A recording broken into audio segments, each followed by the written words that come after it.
Welcome to 21 Convention, the Red Man Group for 2020 in Orlando, Florida.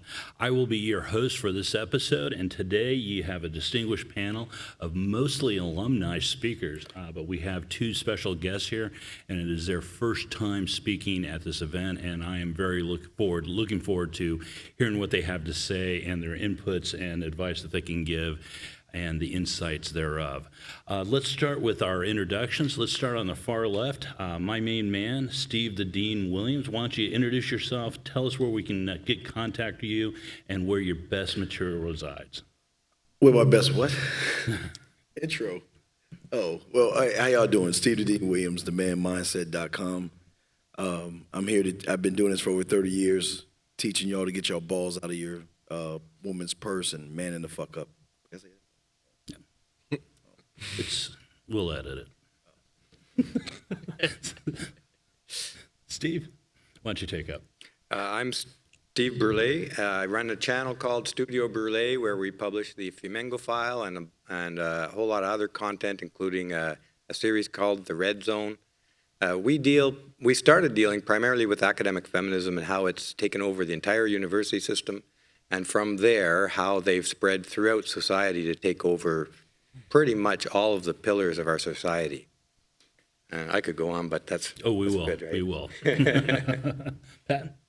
My name's Pat Stedman. I'm a dating and relationship coach for men. Pretty self-explanatory. Help guys with their dating lives and relationships. You can follow me on Twitter, Pat_Stedman, or at patstedman.com. I'm Socrates. You can find most of my personal work at manningupsmart.com. There I am I don't even say I'm a coach, really. I just help people navigate today's sexual marketplace. And in the course of my own personal development, as it's been exercised and developed through this venue with 21C and the Patriarch event, I look at being a father and being a very strong father advocate for both men and men who are looking forward to create a legacy and for that to be multi-generational. I'm Vincent. I'm an exercise entrepreneur. I own a couple of personal training studios up in New York. And my mission is to change the way people exercise to more of a research-based, scientifically proven approach. New to the 21 Convention, this is my first year. Jack, you're up. All right. My name's Jack Donovan. I'm the author of The Way of Men. I've been writing and speaking about men and masculinity and myth for over a decade now. You can find my work at jack-donovan.com, and I'm on Instagram at StartTheWorld.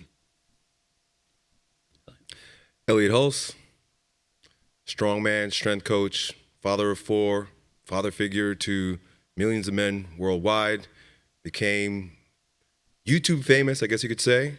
Answering young men's questions about growing stronger in their bodies, in their lives, and that brought me over 2 million subscribers. And so I got a lot of cool shit I like to talk about. Okay. I'm going to actually pull a little bias since I'm the host. We're going to start off with Jay. And something you may not know about Jay is his personal background with 21 Convention. And I want him to elaborate a little bit about that so you hear that personally from him and kind of understand some of the importance of what his presence here really means. I'm particularly very moved by it, and I think it is a tremendous testament to the work that Anthony has done and the opportunities he's provided many of the attendees and men who attend these functions and watch these videos. Jay? Sure. So it was about 2013. I began my whole exercise journey really on the path to become a professional fitness model, which I ended up doing so successfully. But after getting into a prestigious modeling agency, they told me I needed to put on more muscle. I'd been training my whole life at this point. I had no idea what to do. So started diligently researching, like most of us do, on the proper way to exercise to put on this extra muscle that I needed to put on. Came across a video at this convention, the 21 Convention in 2009 by Dr. Doug McGuff. Watched that whole video start to finish, blew my mind and changed the way I exercise from there on out. And it changed the path of my life to becoming an exercise entrepreneur, a professional fitness model, and I just found it to be the most life-changing video I've ever seen. So I've always had a huge amount of respect for this convention and what the speakers and the people and the information they provide changed my life, and I believe it's going to change the lives of many young men as well. So, in fact, Jay was literally watching the videos online and now finds himself literally up on the stage repeating the process for others, so passing it forward. I find that remarkable. It is absolutely incredible, and this is the impact that happens when men get together and develop a male culture and share that amongst each other. So I really applaud him and the efforts that he's done and be able to tell that story to you today. I hope it influences you individually to do something similar, whether or not you end up here or anywhere else, but just know that you can make a tremendous change in your life for positive influence by following the men behind, around me, quite honestly. So, Steve, let's move over to you. How has 2020 affected you? You are known as a machine for podcasting. It is stunning that when we were in Warsaw, Poland together last year, we would go out, eat. We're up very, very early, and at 1, 2 in the morning, you could flip on a YouTube channel, and there were you on a live cast. Well, what I love about this atmosphere is men. It's very rare that you get the opportunity to be around real men. We're so far and few, and this gives me the opportunity, and I'm sure that everybody the opportunity to see not only men, but how for you guys out there to see how men behave and see how men interact. So for me, this has always been great. I mean, I'm eternally grateful for you and Anthony for what he's done here. This is also given me an opportunity to meet the panel of men, not guys, but the panel of men here, and also meet you guys out there. And this is just what it gives you more inspiration is to keep going and keep pushing, even though you're your own inspiration. But when you see that you're changing the lives, just one small thing, one small detail that you can take from here and you leave with that and you evolve. That's what we all want you to do. And so it's like a kid in the candy store. It's like Christmas all over. It's just a great feeling, man. Elliott, you are known for being a fiercely masculine male. Not just masculine, you train savagely, you live savagely, and interestingly enough, getting to know you, you love savagely. Can you talk about that? Loving savagery? Yeah, absolutely. I'm just born that way. It's in my DNA, man. Listen, I am the son of a savage. Literally, my dad grew up in the jungle, barefoot, climbing trees, killing animals, drinking blood. He, with that attitude, king of the jungle, alpha male, brought that attitude to America, where he raised me and a bunch of boys in a blue-pilled world. And I didn't understand my father. I resented my father because I was told that everything that he was toxic. And it took me a long time to realize that he's in me and I am a savage. They tried to give me pills when I was a kid to calm me down. They said I had attention deficit hyperactivity disorder. No, I'm just a savage. One of my talks was Return to the Father, and I'm blessed to be able to give a talk like that because returning to the Father to me is recognizing the savage that he is, the blessing to have an alpha male father, leader in my home, and then to know that that is me. He is me and I am him, and I can embrace that because it works. My father raised 4 of us. He's been married to my mother. There's been, that's a rare thing in and of itself. They are still together. And I modeled my life after the example that he's made. He's 70 years old. He was on the stage here last year. He lifts. He is very assertive and aggressive with his tone and his opinion. And it's what the world needs more of. And so I recognize that maybe I can bring a little bit of that savage daddy to the world that lacks fatherhood. Fantastic. We're going to move from savagery to barbarianism. Jack, you're sitting right next to Elliott. Interestingly enough, you did not speak this year. I know you're developing a book, but twofold. I'll give you two questions. It's a one-tour.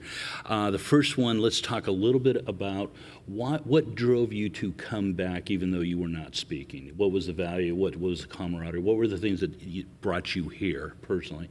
And the second is, can you tell us about the project that took precedence over you speaking? And we discussed earlier, I think you made a great decision on it. I'm glad you kind of do both, and I'm really glad you can actually sit up here and talk to the guys. Yeah, well, I saw who was speaking this year, and I hit up Anthony at some point, maybe back in June, and I was like, I can just come, right? Is that cool? And he's like, yeah, totally, you can come. And I've spoken here, I think, 4 times, and a lot of these guys are my friends, and they're guys who have influenced me. And this is a year when everybody's been kind of cooped up in different ways, and it's great to get out and interact with peers. And so I wanted to come and do that. And it's interesting to see people give speeches who they say that I influenced them, and I'm like, oh wow, you went good direction with that. I got to think about that. That's good stuff. So we can all feed back into each other intellectually, and so I think that was really valuable for me. And also, it's just a good time. Yeah. And really so I just wanted to come out and hang out, and it's been great, and a little relaxation. I'm in the process of moving, so I'm like, this is a little mid-vacation, then I got to go home and pack a truck and move to Utah. So yeah, but as far as the new book, that's been my big project. You get an idea for a book, and then it's just this big homework project that it takes forever. And at least for me, some people write them in like 3 days. I don't know how to do that. If I can figure out how to do that, I want to sign up.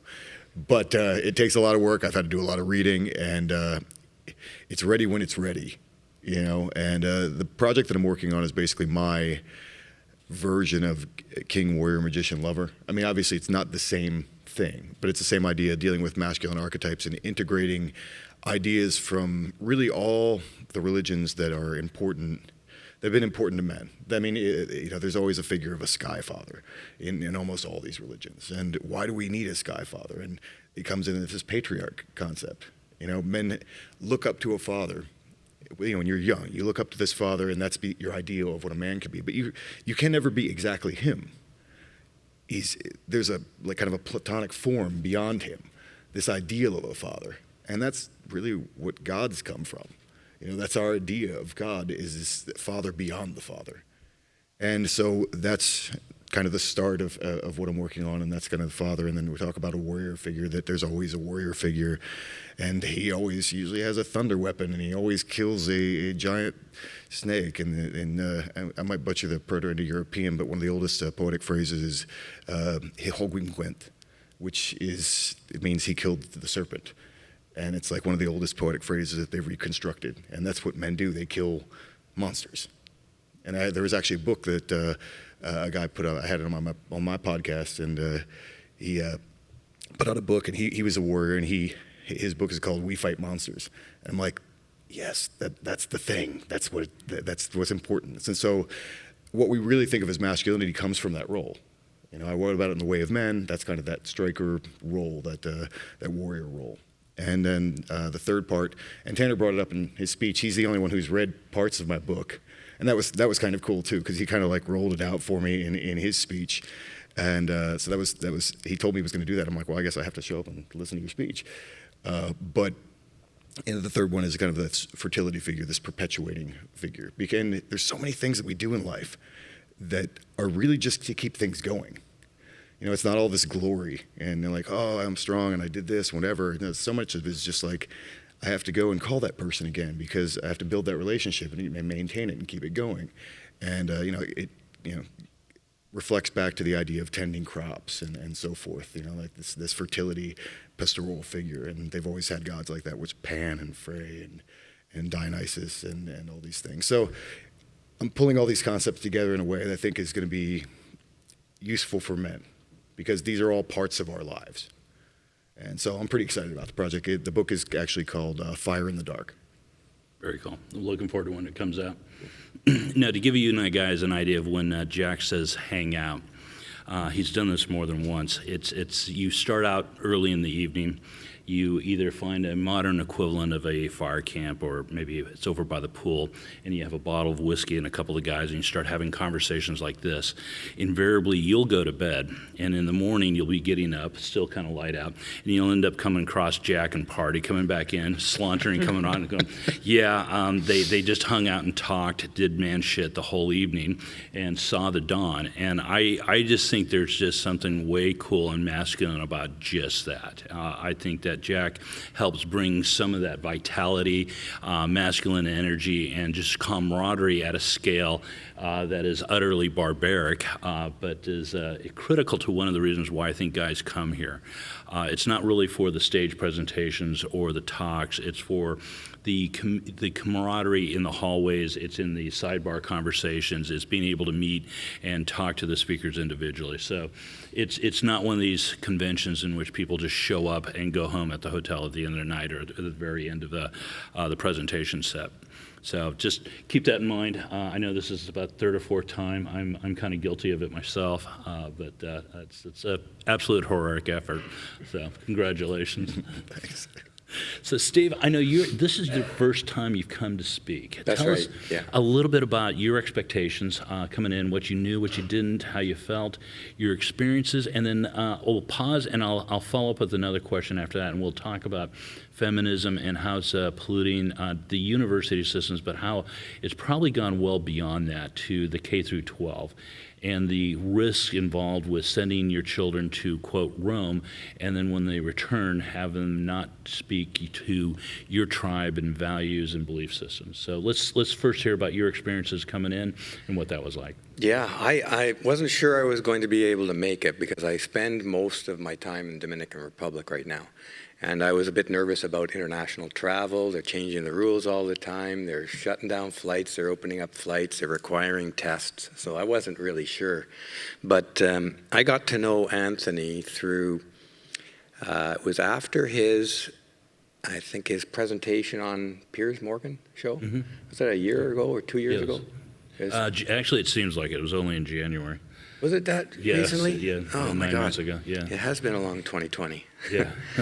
But Janice Fiamengo did a file. We call them files. A Fiamengo file. It's a video dealing with how they tried to trap Anthony and the whole "make women great again" thing.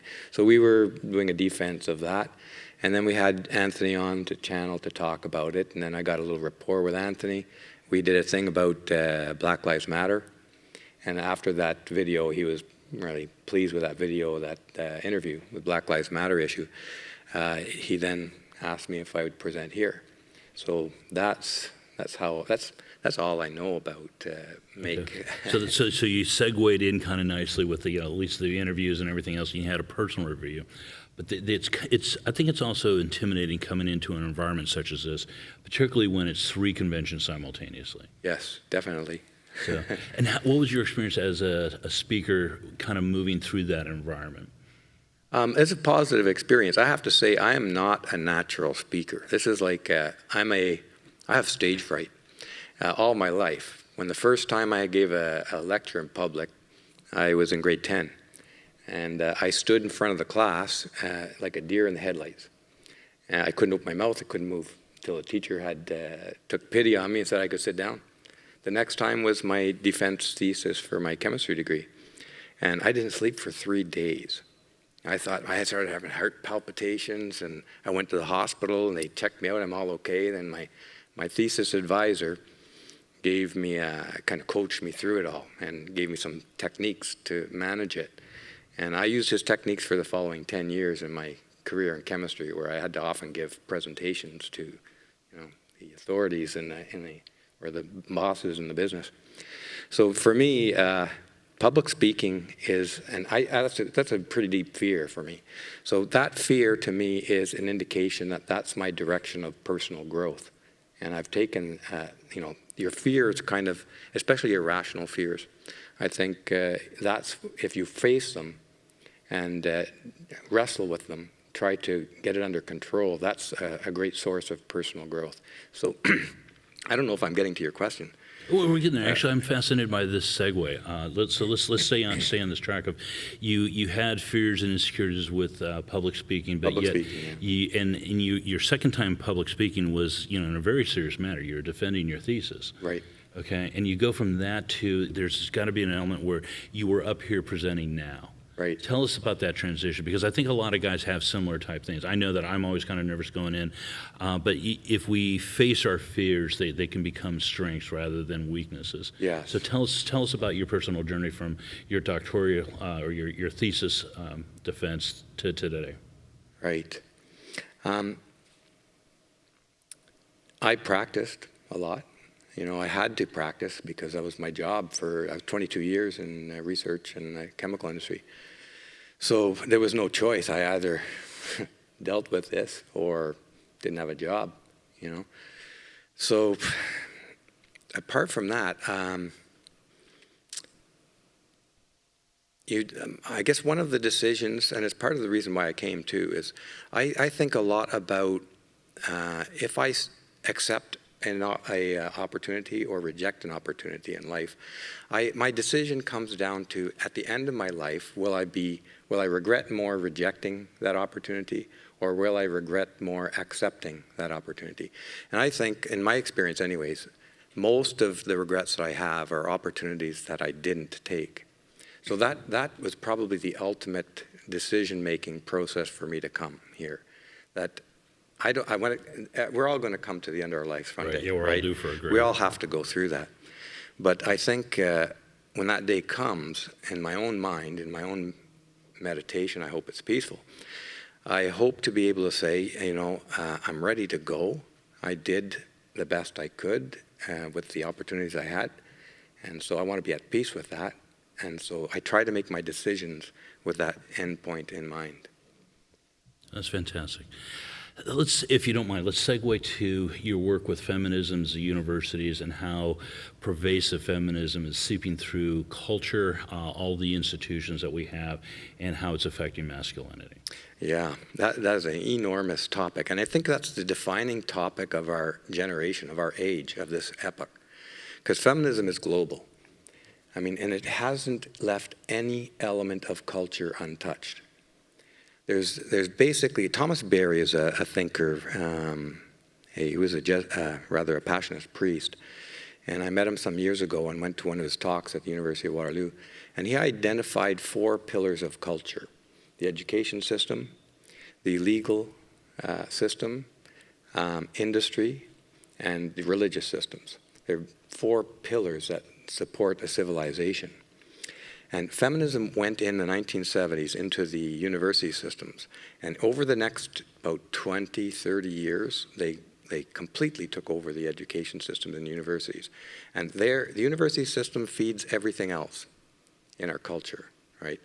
We accept university graduates as experts, and we shouldn't today. The universities are absolutely the worst place to do research, because you can't. The minute you try to do honest research, especially social research, sociology, psychology, if you step even a millimeter outside of the narrative, the accepted narrative, you're going to lose your job, or you'll be severely punished, or your career will be destroyed. So the good work today is going on outside of the university system. The people here, the people who are getting involved on their own time, their own dime, these are the people who feel really passionately, strongly. The university systems, they're politics, they're politicians. They're following a narrative. They're not doing anything new. They're turning the crank. They're repeating feminist doctrine. They're refining feminist doctrine to make it more powerful, make it more damaging in culture. So I'm going on and on here. No, it's fantastic. You're doing a great job. They're in politics. Yes. We have a feminist prime minister in Canada. They're in the legal system. We have legal schools teaching feminist jurisprudence today in a lot of legal schools, if not all of them. They're taking over the religions. Even the Pope is becoming feminist-oriented. They're taking over industry. With 1984, there was, and it's an inauspicious year, but in 1984 they came out with the affirmative action, which was to preferentially hire and promote women. Okay, so this is all the 4 pillars of society, and this started back in 1970. for the entry into the university system. Now, I was in research at Dow Chemical in 1984, and just starting my career, 2 years in, okay, and I'm a young guy, you know, thinking I've been at the top of my class, I should be having a good career here, right? I'm pretty confident. They had a meeting at every research department. The vice president of Dow Chemical World came, and this happened in every industry, in every group, and starting in 1984. And they gathered us together and they informed us that they were going to start preferentially hiring and promoting women, primarily women. I don't even think they mentioned minorities at that time. It was mostly a focus on women. And all the guys, especially young guys like me, were sitting there thinking, gee, I thought I had a career. But the reality is you only have a career if there's no women applying for that job. You only have a promotion. That was the essence of the message. I thought it would go away. You know, I thought this is another corporate program. They'll stick with it for 6 months to 12 months and then they'll drop it. But it has gotten stronger and stronger and stronger. And now it's incredible. This is a religion that has gripped the world. Now, here's the clincher on that. The vice president of Dow Chemical in that time was a woman in her 50s who got to vice presidentship, which is not an easy thing to do in a company like that, a company of, I don't know what it is, 50 or 100,000 employees. A very tough thing to do. And she did it without any help of affirmative action. There was no need for affirmative action. There's never been a need for affirmative action. That was the start where we shifted away from performance and merit to identity in industry. In industry. And it's in education, it's in politics. Our Prime Minister in Canada selected his cabinet based on gender, not on qualifications for the job. Our health minister is a ex-graphic designer. She's an ex-journalist. 0 experience in health, okay? Our, what's the other one that we have there? There's another minister in a very prominent position. She's Deputy Prime Minister. One of them is the health minister and the other one's a deputy prime minister, but they're both women. The other one's a graphic designer. Neither one of them have any experience. A finance minister. Our finance minister is the ex-journalist. 0 understanding, 0 training in finances, running the finances of a major country because she's a woman and she's a feminist. That's remarkable. I could go on, but I'm going to pass the baton here. And honestly, I'm saving Pat almost for last. We're going to move from an incendiary topic to particularly even more incendiary. We talk about feminism and as a religion taking over the world. How has the dating environment been affected and associated with the current events? And I want you to understand that the man sitting to my right has recently, through a Google search of my understanding, now owns the word hypergamy, that he has had more citations for that. World's foremost expert on hypergamy. Thank you. So it's a new title holder. I think publications coming up more recently. And I'd like to talk to just a little bit about your background in dating, hypergamy, relationships, and feminism, and your viewpoint on that subject matter. Yeah, I'll just give a real quick bio. Got involved in the pickup space back in 2008 and spent about 7 years or so marinating through the various iterations of that as it evolved. Became a dating coach myself in 2015. Got married that same year. I work with guys in their dating lives and relationships. So wear a lot of hats. I do a lot of tactical stuff, but I also do a lot of depth work. And of course, you know, as Socrates, you've been saying, it's really difficult to separate this, increasingly difficult to separate what goes on in the sexual marketplace, so to speak, with these political movements.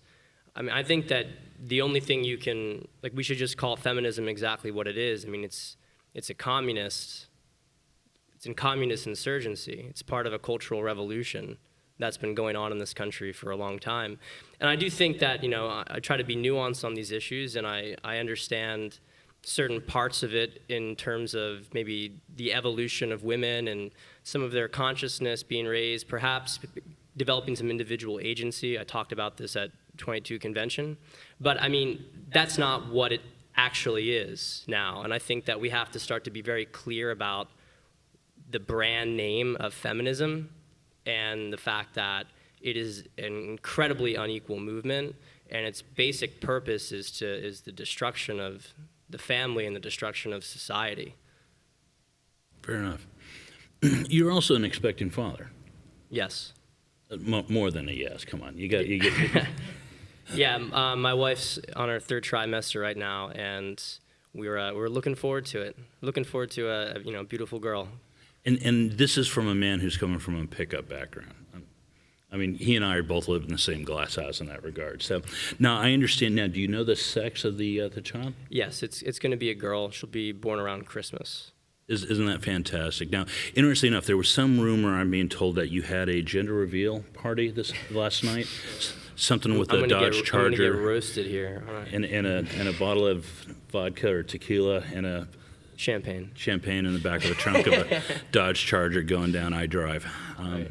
I think there are photos, and I hate to say it, I may have borne witness to that actual event. It did occur. So, Elliott, on the far end of the spectrum, I know we talked about your passionate living, how you live life, how you love, but you gave a really interesting 21 convention talk regarding Marxism and socialism and the involvement of communism and how it's affected men, masculinity, and how it's impacting our lives. Can you touch a little bit more on that? Yeah, so I started my talk with the facts about how men are doing today. We're not doing really well at all. There's all this talk about helping women, but the fact is that women are beating us in every regard. They're making more money than us, regardless of what they say. They're taking their lives. They don't kill themselves like we do. Our suicide rate is off the roof. We're using a lot of drugs. We're in prison, fatherlessness. And so knowing that men are weak, we're suffering, we got to look at, well, why? What's going on? And so I gave various different reasons, one of which ties in very closely to what we're talking about right now, which is a great brainwashing that has happened across the West. And I referenced Uri Bezmenov, who's a KGB defector, who defected and came to reveal what the ultimate plan was, and to get into the universities, to get into the government, to get into the media, and to completely demoralize the culture. Now, I had to dig a little bit deeper. That kind of interested me into who would do this and why. And so I pointed out that this calculated destruction of the culture comes from hell, it comes from Satan, but ultimately on earth through his minions in this movement out of Russia. And the idea that Marxism could take hold through political means or bombs and bullets just didn't prove to work. Economically, it just didn't prove to work. The people were not uniting and overthrowing the people in high places. So 2 guys, Antonio Gramsci and George Lucas. I mean, I'm just learning all this stuff. So they, at the same time, discovered that in order for Marxism, i.e. the communism, to take fold, they would need to get into the hearts and minds of the people, demoralize them, destroy them. And so my presentation and my research dovetailed perfectly into what Steve was talking about, and he took it and ran and showed how a new world order is ultimately the goal of this, well, destroy the West through Marxism, which feminism is a daughter of communism, you could sort of say, ultimately in order to create a what he just calls a feminist world order, and you could totally see it, and it's very fascinating. So I did a little research before I came into my talk in order to just find out why men are weak, and you could see that the men's reaction to this, particularly as it, Pat Stedman is talking about in terms of dating and intersexual dynamics, has created this phenomenon of the nice guy. And so men are doing what they think they're supposed to do because the school teachers have told them, the media has shown them that it's better for them to be weak. It's better for them to be pushovers. And it's not working because we're offing ourselves and we're in prison. One last point that I want to make that was really what broke my heart was to discover that feminism, which sound to most people in our world like some sort of a good thing, a progressive thing, ultimately the agenda is to break down the family, destroy the family. It's the stated purpose of feminism. And so in a world where men are weak because there's no fathers, families are being destroyed, it really seems like feminism is the long arm of this movement to destroy our world. I couldn't agree more. Now, moving to it's a slightly different gear. Jay, I'm gonna come to you. We talk about weak men, and you have a physical training background. And what I'd like to talk about is a little bit about the video that you saw with Doug McGuff and the training protocol. I know about the Big Ten and the HIIT protocol, but can you talk to the guys about putting on mass and strength and what a HIIT protocol looks like and why it's effective associated with recovery training and the neurological responses to muscular growth? Mm-hmm. Yeah, I mean, just like a lot of other topics, I mean, a lot of topics and industries have been pretty much hacked, and for the most part, when it comes to exercise, people have been just outright lied to. And it's not really their fault. It's just kind of like how the information age works.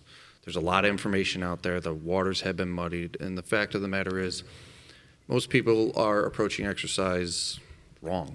The fact of the matter is, it takes very little exercise, very little time involvement to pretty much manifest the ultimate physique your genetics are going to allow.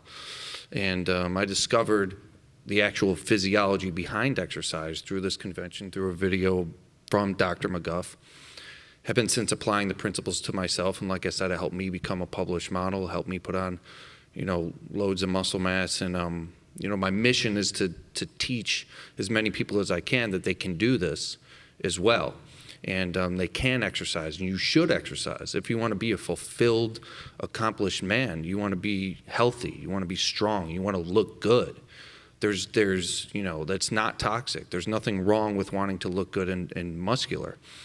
And a lot of men just, either they're afraid or they feel they don't have the time or they don't know what to do, and that's what I'm here for. I'm here to show you what to do, and that video helped change my life and helped me understand the proper principles behind physical training and strength training and putting on muscle mass. And that's what I do for a living now. I own a couple of personal training studios, and I do this for not only men, I do it for women, because again, with the whole fat shaming thing and fat is beautiful. I mean, it's, you could be a beautiful person, but physically it's not attractive. And I think women should also be working on themselves physically as well.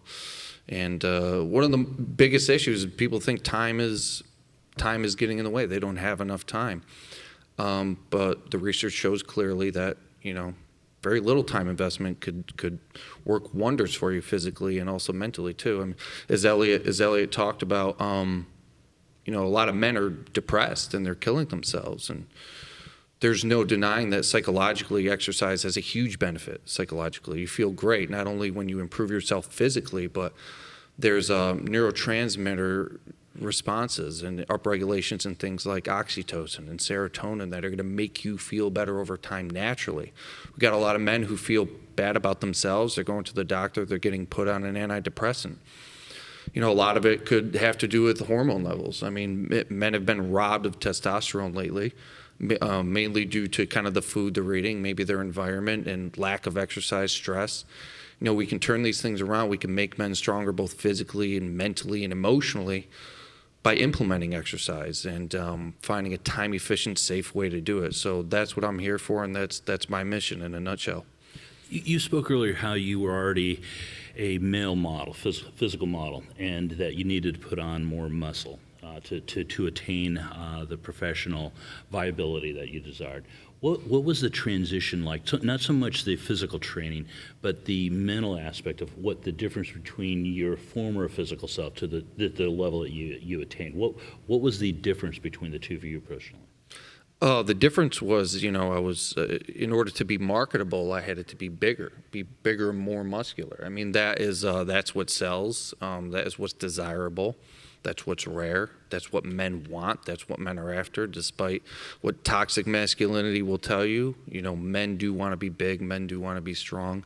And that's what I was after, building a bigger, more powerful, more dominant, broad physique. Yep. And how did that impact your life outside of the profession? Tremendously. Personally, I mean, whether right or wrong, I'm more respected. I hear that, a lot of people I talk to, people in public will say rude things to them. They will treat them differently. Nobody ever says rude things to me. Nobody treats me poorly. And whether right or wrong, that's the fact of the matter. A bigger, more powerful, stronger, healthy physique, you're gonna find things come to you easier in life. You're gonna find that people treat you differently, that people respect you more. That's another reason why everybody should be exercising. They should be trying to get as big and strong and fit, as healthy as they can, because not only is your life gonna be better between interactions with people, you're going to have a longer, more fulfilling life with more energy.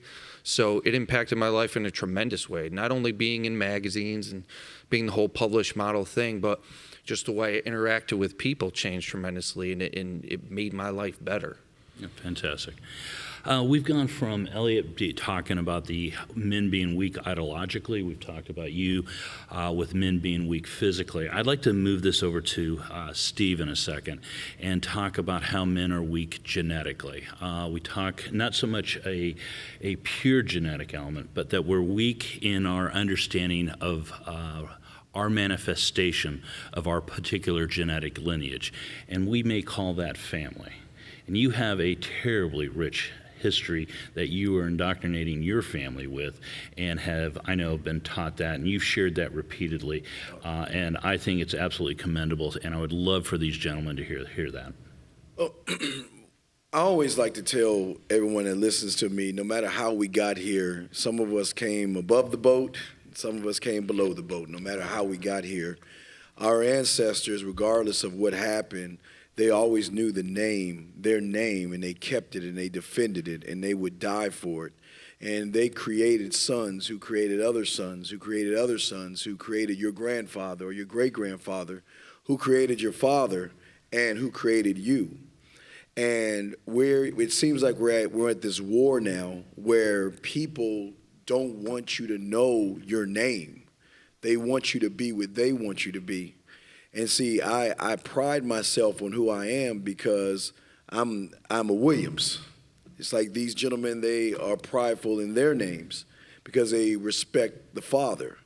And we have gone away from that. That's part of the problem that we're dealing right now. Just because dad's not there doesn't mean you can't learn about dad or go find dad and find the other half of the truth sometimes, because sometimes we get only one side of the story from mom, if that, or grandmom, or some type of female telling you that dad, he just didn't care, he didn't love you. Maybe dad just got tired of mom's shit and said, you know what, I'm gone. But it doesn't mean he doesn't love you.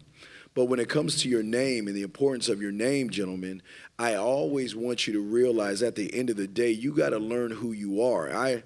I'm all about legacy and bloodline. I want to create something. Well, I have created some things, several things, to carry my name on when I die. That was my goal, to find a wife, because at that point I knew that I wanted to have sons. I wanted daughters. I wanted grandkids. I wanted great-grandkids. If I'm lucky, great. But I know my name, and I think even these gentlemen here, even though they don't talk about your name, they're giving you components that attach to your name. They give you a sense of individuality that each and every one of you are authentic. We are not the same. You can look at your fingerprint and tell that. Your name should be something that you carry on and defend and fight for. You just don't give it away to a woman. You don't give your sperm away to a woman. You don't give your time away to a woman. You damn sure don't give your respect away to a woman. Why? Because at the end of the day, that's all you have. Yes, work out and do all those wonderful things. But take away the weights, take away the clothes, take away the cars, take away the money, take away the fame. All you have at the end of the day is your motherfucking name. And if you don't stand by that, you're nothing in this world. Because that's the thing that should push you to evolve every day. And that's the thing you should appreciate about your family and your lineage, that you know what? There was someone somewhere way back then loved themselves enough to create their sons. And then the thing continued and steamrolled, and now you're here. And I just want to say this.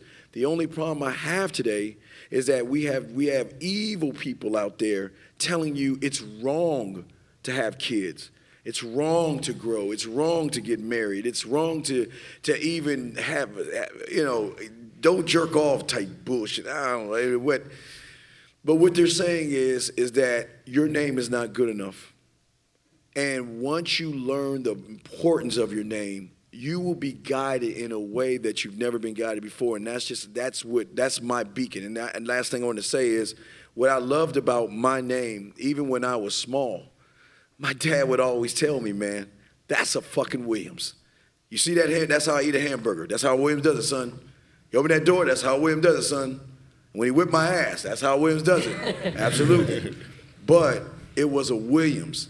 And that is the most thing that when you see a person, when you go to your job, or you go to an interview, or you go meet a woman, or you say hi, you stand up tall, put your shoulders up, and be proud to introduce you or the person to who you are. And gentlemen, I know he doesn't necessarily show photos of his family, but I'm telling you, the proof is in the pudding. When you see photos of his children and family, they glow. And you just sit down and go, damn, he's an attractive man, and what a lovely freaking family he has. It's just absolutely radiant. So, congratulations, and I've always held that in sincere regard. So, Jack, we're gonna slide over to you again. Without going religious, I want to think of masculine spirituality, but not from a religious standpoint, much more of a primal element in the mysticism. And where do you see today is man non-religious spirituality being? That core richness of a human connection with nature, their own manifestation of masculinity, sexuality, expression of creativity. And you do a really good personal job of manifesting both the brutal masculine aspects of the physical form, but the craziest thing is the degree of art and poetry that you have and have expressed. That's not necessarily so obvious. Can you talk a little bit about that to the gentleman today? About the art of poetry, or take it up. I mean, it's one of those things. I think when we talk about religion or spirituality, it tends to always be religious based, and I think you would be a prime example of not necessarily a religious individual, but a spiritual individual, but in a unique vein, and particularly with your association with masculinity and mythology. Yeah, I mean, to me, it's all the same. I started writing The Way of Men and was basing a lot of things off of evolutionary psychology. I'm not pulling from a Bible or whatever. I'm pulling from evolutionary psychology and like what have men always needed, and what have they always cared about, and what have they always done. And one of the reasons why my new book is called Fire in the Dark is when I talked about it in The Way of Men, I talked about the perimeter, and that's where we get masculinity from, because it's always been our job to protect the perimeter. And the thing that makes us different, the way we've evolved, we evolved our fists probably to hit each other, in a certain way. And we evolved some skills that are different from women to be stronger and so forth, so that we could do this job of hunting and fighting. And my idea, and why the book is called Fire in the Dark, is that, if you take a campfire and you say you have, this is the myth that I'm writing, is you have men that they left wherever they came from, and they can't go back for whatever reason. We don't know why, and it doesn't matter. But they're just wandering out into the world. So they have no point of reference. There is no, we're going home because there is no home. When you create a fire, somewhere like, well, this is where we're going to stay for the night because the sun's going down. And you kind of recreate the sun by creating a fire.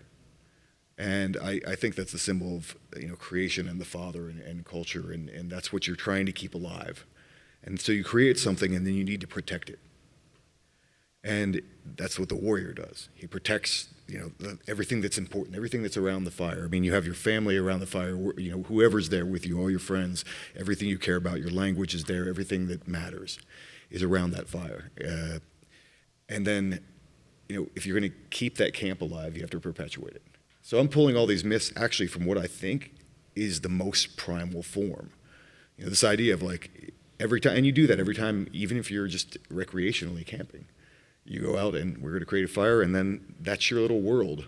You started the world right there. That's your little world that you've created. And so I think men have always cared about these three functions because it's fundamental to our job and what we've always done. So I think it is primal. And it's not stuck in any one religion or whatever. And that is our spirituality because it comes from our function and it comes from our biology. And so that's the way I look at that. And then when we talk about adding myth and adding art and so forth, one thing that Tanner and I really agree on, and we nerd out about it. I'm like, when I gave him the chapter of this book, I'm like, you're gonna like this part, because men today actually think that they hate art. Most men, if you ask them about like, oh, I don't like art. Like art is for girls, or like poetry is for girls, or like they don't connect with it. And the reason why they don't connect with it is because art doesn't like them. And I think you have this art. If you think about ancient art, all the examples that we have of great cultures and everything are statues of heroes. And statues of greatness, and these are the things that our culture cared about, and men were invested in it. They were creating the art, and they were the ones who made it. And they were the poetry. All the best old stories are in poetry, like Homer and so forth. I mean, it's tales of men doing epic things. Men created all of this, and there became a space like kind of like romanticism where it became very individualistic. And kind of this breakaway from authority, and then it was informed by Marxism, I think. And so all the men who were against their father and they had the daddy issues, kind of like, I hate these rules and everything, we're going to tear down society, started to become artists. And so the culture of the art world becomes much about deconstruction. Rather than construction, it becomes about deconstruction and tearing things apart and making things that are ugly, and pushing boundaries and challenging narratives and changing the world and taking all that hierarchy away. And that's why men don't respond to it, because people are creating art that's against strength and courage and mastery and honor. They're not celebrating these things that are important to us. And so when men go to a museum, they're like, that's not for me. Or they read poetry and it's like about someone's feelings and they're saying how weak they feel and all this, and then that's not for me. I don't care about that. But I think it's really important. I think when the artist is working with other men instead of against him, they create a culture that raises men up. And so I think that's really, really important. I'm passionate about that. And I actually, let's look at what can we do that celebrates manhood and works with the men who are warriors and works with the men who are leaders, and what makes us passionate about that and care about it again, because that's what really inspires men. We look at movies. I know Steve likes Thor, right? And the comic, those are our myths today. Men connect with those, and as little boys, and it's in our hearts, and that's what we want to do, is become that guy. And if you go and try and lift a PR or whatever, I listen to the Thor soundtrack when I do that. You plug into that thing because you want to be that magical guy, and that's so important to us. And I think that if we don't find a way to connect that to the kind of things that we're doing, that's how you create longevity and create a new culture that is exciting for men. Super. Socrates, just want to say real quick. Yeah, no, that's why we're here. Poetry. Mm-hmm. See, if people don't understand that, they complain. I love poetry. I tell people I love poetry. Mm-hmm. But what people don't know is that you sing poetry every day when you turn your radio on. everything you hear in music is poetry. So he's absolutely right. Poetry's everywhere. It's not just writing roses are red, violets are blue. That's just all I say. But you're 1,000,000% right. Cool. We have about 11 minutes left. Steve, I'm gonna turn this one to you because I just want to hear a little bit more. I know we talked about the pervasive nature of feminism in higher education, academic research, corporation.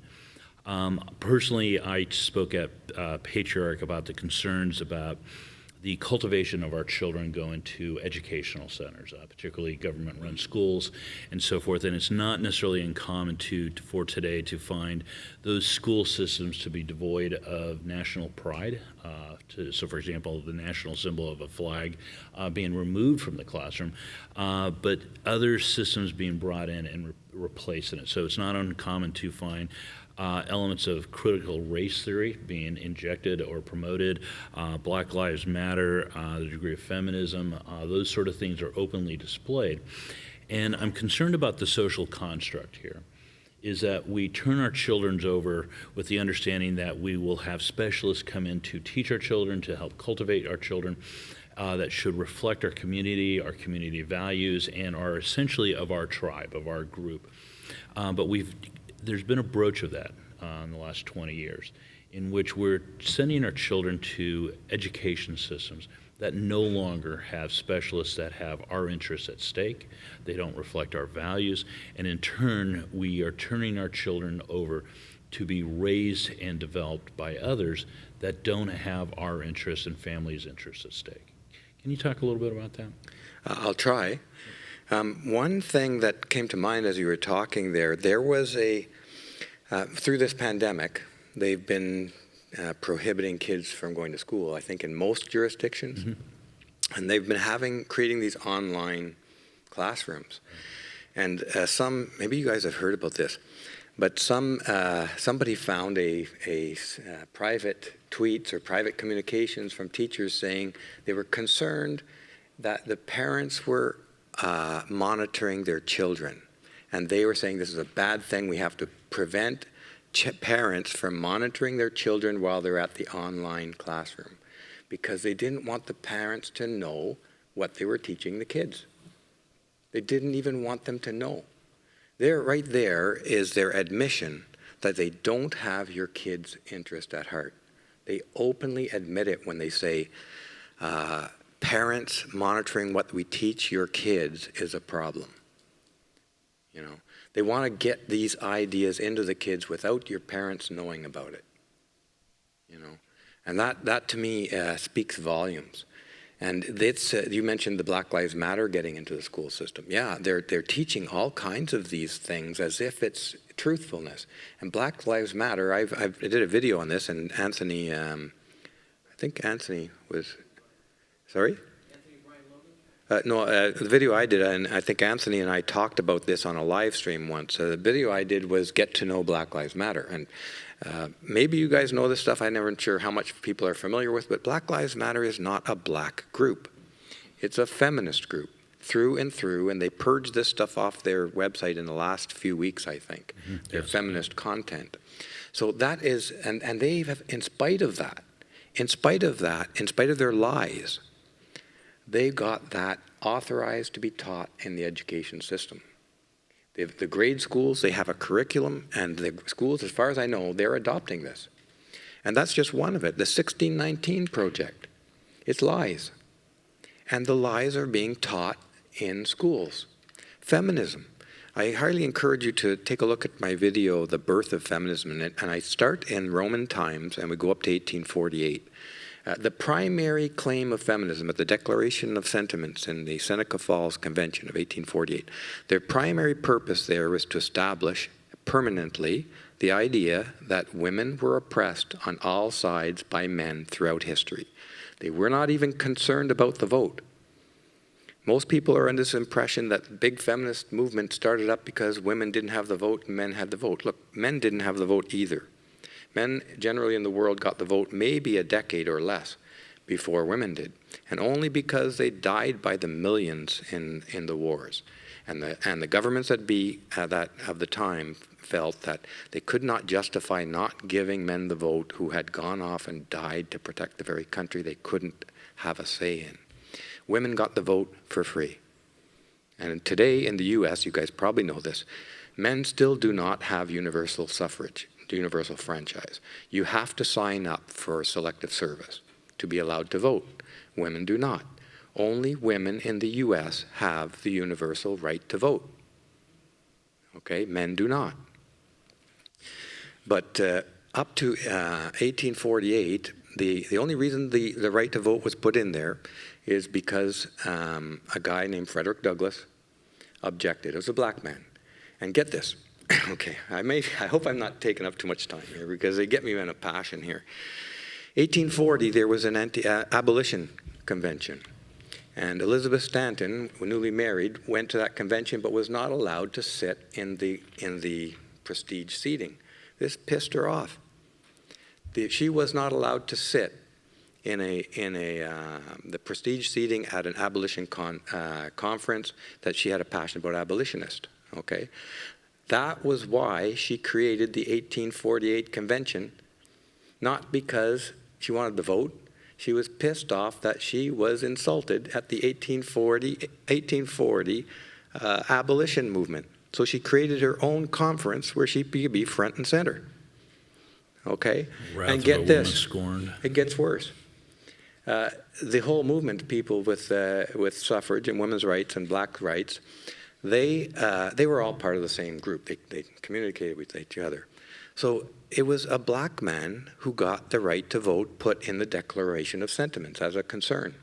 The white women were not concerned with the right to vote, and the reason is women have always influenced government through their brothers and fathers. It's called the petticoat parliament. You're probably familiar with the term.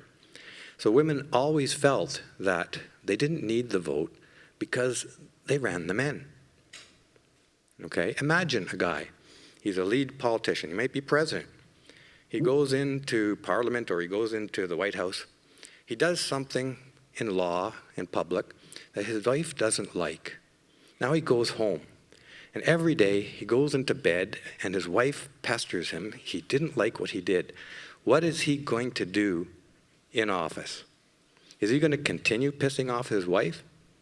No, and all his wife's friends and all their social gatherings and all the women beating him up and harassing his friends? No, that's the petticoat parliament. Women were not concerned about the right to vote because they already influenced government before they had the right to vote. But they refused. I'm going to stop there because there's a lot more to this. You're a gentleman. I was going to have to stop because we're literally about 3 minutes. Elliott, let's go taking around up the too much horn time. on the panel with you guys. Last 30 seconds thought. What would you leave the audience with? And we'll continue in order along the panel. That, we're having all these conversations about feminism. It really has been a big part of the conversation this week. And I don't want anybody to take our position, our stance, or even just the information that's exposing what's going on as a complaint. We're not coming from a position of weakness here. It's a position of we need to see. This needs to be exposed. We need to see it for what it really is, because there is a tendency for people who are not schooled or aware of the things that we're talking about to say, well, what's the big deal? Why are you whining? Why don't you just do something about it in your life? Well, the whole idea is that we've been brainwashed. We're dead asleep. Our eyes are closed. People just don't know. And so this is a position of strength. This is a position of wake up. This is the position of we've got to do something about this. Otherwise, we're all going to suffer. Feminism is not good for women at all. It's about hatred towards the family, and women suffer when their children suffer because the family is a sacred unit. And so ultimately, this is for everyone to have a better future and for our families to have a better future. Jack, you're up. Yep. I'll just bank off of that and say one of the things that I've noticed is that feminism always talks about making women adding value to them, and men used to look at a woman and say, I want a wife who's going to help me make a family. And the funny thing is that women have devalued themselves, and now they're just sex objects. If they're not searching out a partner for them, they're just making them pure sex objects. So that's something that you rarely hear, is that you've made yourself objectified because you had a role before. And, but like Elliott said, this is about making men better. It's just important to understand the problems that come with feminism because they're all woven into the culture.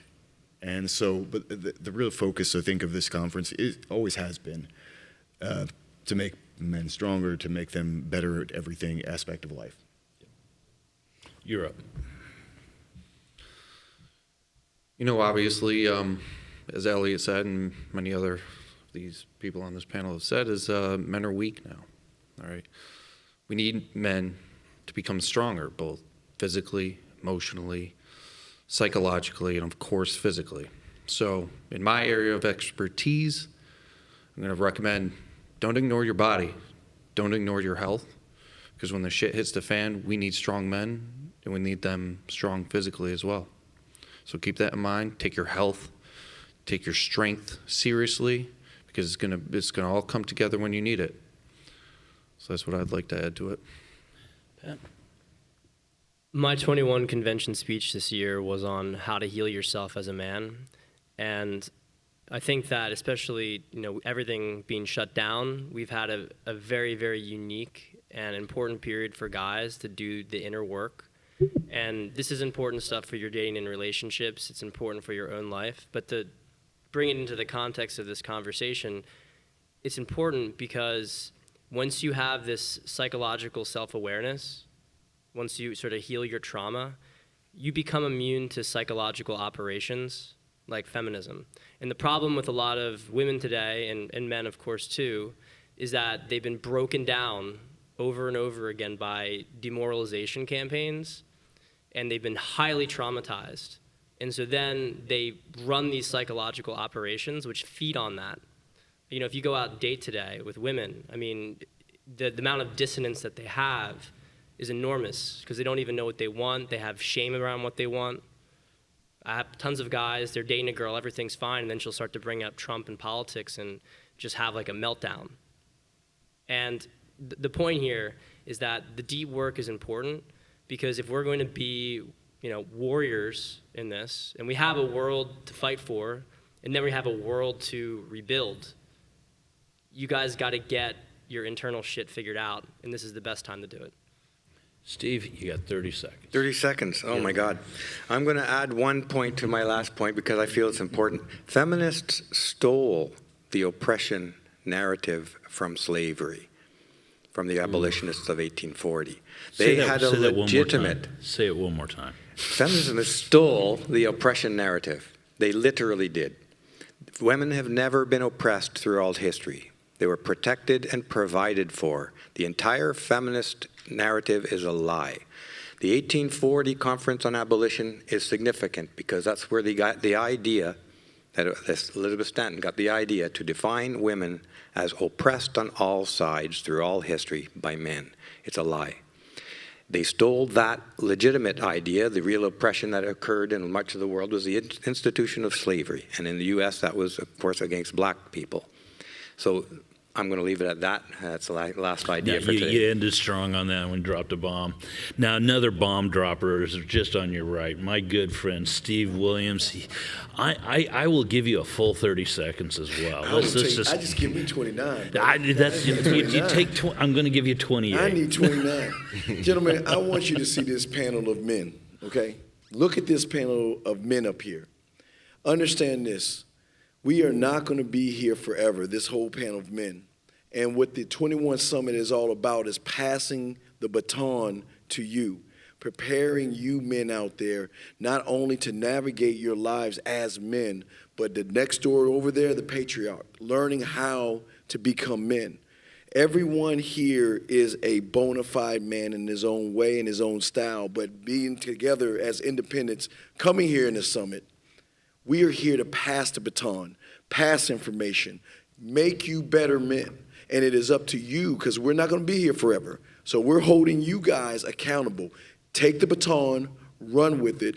So when you're up on this stage and you're talking to whoever's out there, then you can pass the baton. And I guess in the summit, the Red Men Group Summit, 48, 55, somewhere around there? Yeah. We're up This there. is going on forever. Anthony's not going to die. He's going to be here forever. He's going to outlast us all. So that was like 28 seconds. 28. All right. 28. With that, we're going to wrap it up. Thank you very much for joining this Red Man Group panel. I'm Socrates, coming live from the 21 Summit 2020, Orlando, Florida. Thank you for joining.